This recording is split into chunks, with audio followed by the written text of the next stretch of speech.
Welcome to SS defence academy friends. आज के इस वीडियो सेशंस में मैं आप सभी के साथ डिस्कस करने वाला हूं आरपीएफ कांस्टेबल का जो एग्जामिनेशंस 2 फरवरी 2019 को सेकेंड शिफ्ट में कंडक्ट हुआ था और जो ऑफिशियल पेपर में जीके के क्वेश्चंस पूछे गए थे उन सभी क्वेश्चंस का आंसर्स आज के इस वीडियो सेशंस में डिस्कस करने वाला हूं। तो वीडियो को बिना स्किप किए हुए लास्ट तक देख लीजिएगा। आने वाले सभी वनडे एग्जामिनेशंस के लिए ये जीके के क्वेश्चंस काफ़ी इम्पोर्टेंट रहेगा। ये जितने भी आप स्क्रीन पर क्वेश्चन देखेंगे ये कहीं ना कहीं प्रीवियस एग्जामिनेशंस में अलग अलग एग्जामिनेशंस में ये क्वेश्चंस रिपीटेड हो चुका है, तो काफ़ी इम्पोर्टेंट रहेगा प्रत्येक कम्पिटिटिव एग्जामिनेशंस के लिए जहाँ भी जीके का प्रश्न पूछा जाता है। तो चलिए देरी न करते हुए सभी क्वेश्चंस को एक एक करके डिस्कस कर लेते हैं और वीडियो सेशंस एंड होने के बाद आप इसका पीडीएफ भी डाउनलोड कर सकेंगे टेलीग्राम चैनल से जुड़ के, जिसका लिंक डिस्क्रिप्शन बॉक्स में मिल जाएगा। टोटल 48 शिफ्ट में एग्जामिनेशंस कंडक्ट हुआ था, आपको शिफ्ट वाइज सभी कंप्लीट कराऊंगा, चैनल से जुड़े रहिएगा। देखिए फर्स्ट क्वेश्चन पूछा गया था, आकाशगंगा के भीतर के धूल और गैस के बादल को क्या कहा जाता है? तो उसे निहारिका कहा जाता है। आकाशगंगा के जो भीतर धूल और गैस के बादल मंडराते नजर जो आते हैं उसे निहारिका कहा जाता है। सेकंड क्वेश्चन देखिए, कह रहा है कौन रक्त को हृदय से शरीर के विभिन्न अंगों तक ले जाता है? हृदय से शरीर के विभिन्न अंगों तक ले जाने वाला जो अंग है धमनियाँ है। ये धमनी जो होता है ये हृदय से शरीर के विभिन्न अंगों तक ब्लड को लेकर जाती है। थर्ड देखिए, कौन सी ग्रंथि वृद्धि हार्मोन स्रावित करती है? तो उस ग्रंथि के नाम है पीयूष ग्रंथि। फोर्थ क्वेश्चन देखिए, समाचार पत्र केसरी किसके द्वारा प्रकाशित किया जाता था? तो ये बाल गंगाधर तिलक द्वारा प्रकाशित किया जाता था केसरी समाचार पत्र। 5 क्वेश्चन देखिए, द्रव्यमान और वेग के गुणनफल को क्या कहा जाता है? तो इसे आवेग कहा जाता है। क्वेश्चन 6 देखिए, रेड शब्द किस खेल से जुड़ा हुआ है? किससे संबंधित है रेड शब्द? तो ये कबड्डी से संबंधित है रेड शब्द। नेक्स्ट क्वेश्चन देखिए, क्वेश्चन नंबर 7, भारत के संविधान का मुख्य वास्तुकार कौन थे? तो BR अम्बेडकर, भीमराव अम्बेडकर थे। नेक्स्ट क्वेश्चन देखिए 8, भारतीय संसद का कौन सा सदन सीधे लोगों द्वारा चुना जाता है? तो जो लोकसभा का सदन है इसे लोगों द्वारा चुना जाता है। 9 देखिए, बुडापेस्ट किस नदी के किनारे स्थित है? तो ये डैन्यूब नदी के किनारे स्थित है बुडापेस्ट। नेक्स्ट क्वेश्चन देखिए, नागा अर्जुनी गुफाएं कहाँ स्थित है? तो ये बिहार में स्थित है। 11 देखिए, दीपा कर्माकर का संबंध किस खेल से है? तो आंसर्स हो जाएगा जिम्नास्टिक।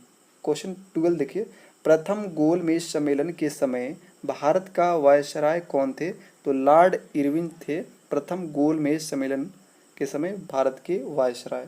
13 देखिए, विश्व विरासत स्थल महान सांची का स्तूप का निर्माण करवाया गया था? तो अशोक के द्वारा कराया गया था महान सांची के स्तूप का। 14 देखिए, जब धातु ऑक्सीजन के साथ संयोजन करती है तो क्या बनता है? तो धातु ऑक्साइड बनता है। 15 देखिए, भारत में एक राज्य के राज्यपाल बनने के लिए न्यूनतम आयु क्या निर्धारण किया गया है? तो 35 वर्ष न्यूनतम आयु होना चाहिए किसी भी राज्य के राज्यपाल बनने के लिए। 16 क्वेश्चन देखिए, जनित्र जिसे जनरेटर कहा जाता है किस आधार पर कार्य करता है? तो जनरेटर जो होता है विद्युत चुंबकीय प्रेरण के सिद्धांत पे कार्य करता है। क्वेश्चन नंबर 17 देखिए, कह रहा है ब्रिटिश भारत का वायसराय के रूप में लॉर्ड वेवेल का उत्तराधिकारी कौन थे? तो लॉर्ड माउंटबेटन थे। क्वेश्चन 18 देखिए, जनसंख्या के दृष्टि से दक्षिण अमेरिका का सबसे बड़ा देश कौन सा है? तो है ब्राजील। क्वेश्चन नंबर 19 देखिए, कह रहा है 1931 में आयोजित दूसरे गोलमेज सम्मेलन में किसने कांग्रेस का प्रतिनिधित्व किया था? तो महात्मा गांधी जी ने किया था दूसरे गोलमेज सम्मेलन का प्रतिनिधित्व 1931 में। 20 क्वेश्चन देखिए, भारतीय संविधान का भाग 5 संबंधित है? तो ये संघ से संबंधित है। 21 देखिए, आर्यभट्टीय पुस्तक किस बारे में है? तो खगोल शास्त्र के बारे में वर्णित है। 22 देखिए, लोकसभा का पीठासीन उत्तराधिकारी कौन होता है? लोकसभा का पीठासीन अधिकारी होता है लोकसभा अध्यक्ष।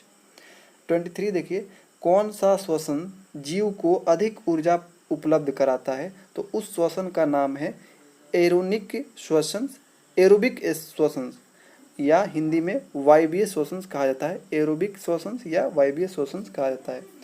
24 देखिए, राष्ट्रीय उपभोक्ता दिवस कब मनाया जाता है भारत में? तो 24 दिसंबर को मनाया जाता है। 25 देखिए, संविधान सभा के संवैधानिक सलाहकार के रूप में किसे नियुक्त किया गया था? तो BN राव को नियुक्त किया गया था। 26 देखिए, मूल रूप से कितने अनुच्छेद भारत के संविधान में शामिल है? तो 395 अनुच्छेद शामिल है।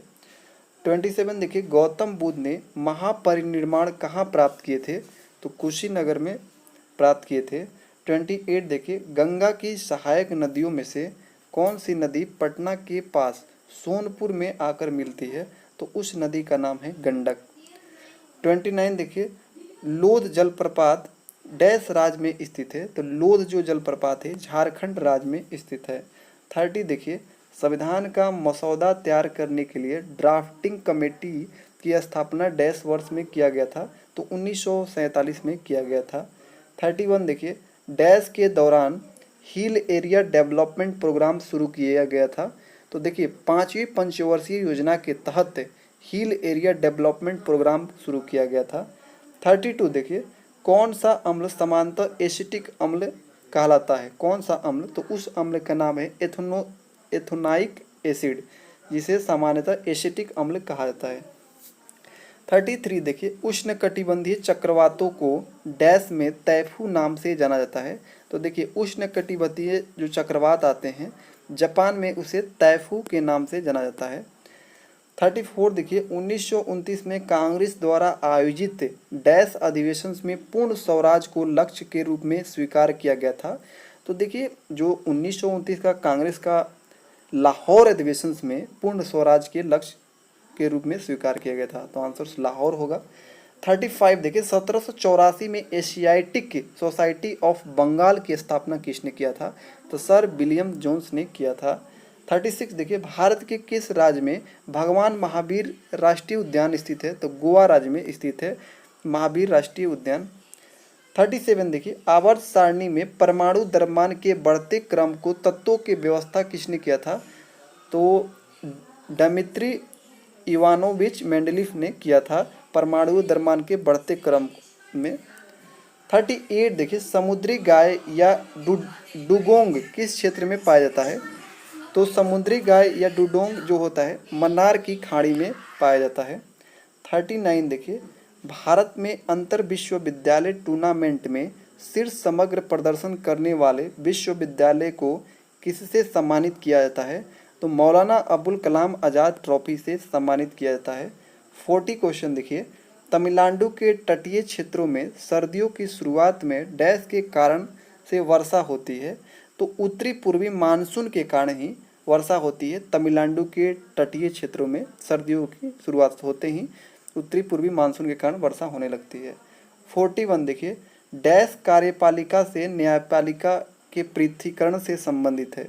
तो देखिए, अनुच्छेद जो 50 है ये कार्यपालिका से न्यायपालिका के पृथक्करण से संबंधित है। 42 देखिए, कौन सा गुण है जो एक चालक में इलेक्ट्रॉन के प्रवाह में अवरोध उत्पन्न करता है? कौन सा गुण है? तो उस गुण का नाम है प्रतिरोध, जो चालक में इलेक्ट्रॉन के प्रवाह को अवरोध उत्पन्न करता है। 43 देखिए, ब्रिटिश भारत का वायसराय के रूप में लॉर्ड बेवेल का उत्तराधिकारी कौन थे? तो लॉर्ड माउंटबेटन थे। नेक्स्ट क्वेश्चन देखिए 44, फूड कॉरपोरेशन ऑफ इंडिया यानी FCI के माध्यम से सरकार द्वारा खरीदे गए गेहूं और चावल जैसे अनाज के स्टॉक को क्या कहा जाता है? तो उस स्टॉक को सुरक्षित भंडार या बफर स्टॉक कहा जाता है। 45 देखिए, चक्रवातीय तूफान के दौरान समुद्र के स्तर में असमान वृद्धि को डैश कहा जाता है? तो स्टॉर्म सर्ज कहा जाता है। तो ये रहा 45 क्वेश्चन जो RPF कांस्टेबल 2 फरवरी 2019 के सेकेंड शिफ्ट में क्वेश्चंस बना था। 5 क्वेश्चंस मैं इसलिए इंक्लूड नहीं किया हूँ क्योंकि वो पुराने करेंट्स के क्वेश्चन थे। आप लोग लेटेस्ट करेंट्स के क्वेश्चंस पे ध्यान दीजिएगा। तो आई होप कि आप सभी को वीडियो अच्छा लगा होगा। फिर मिलते हैं नेक्स्ट शिफ्ट के एग्ज़ाम एनालिसिस में। तब तक के लिए आप सभी को मेरा जय हिंद।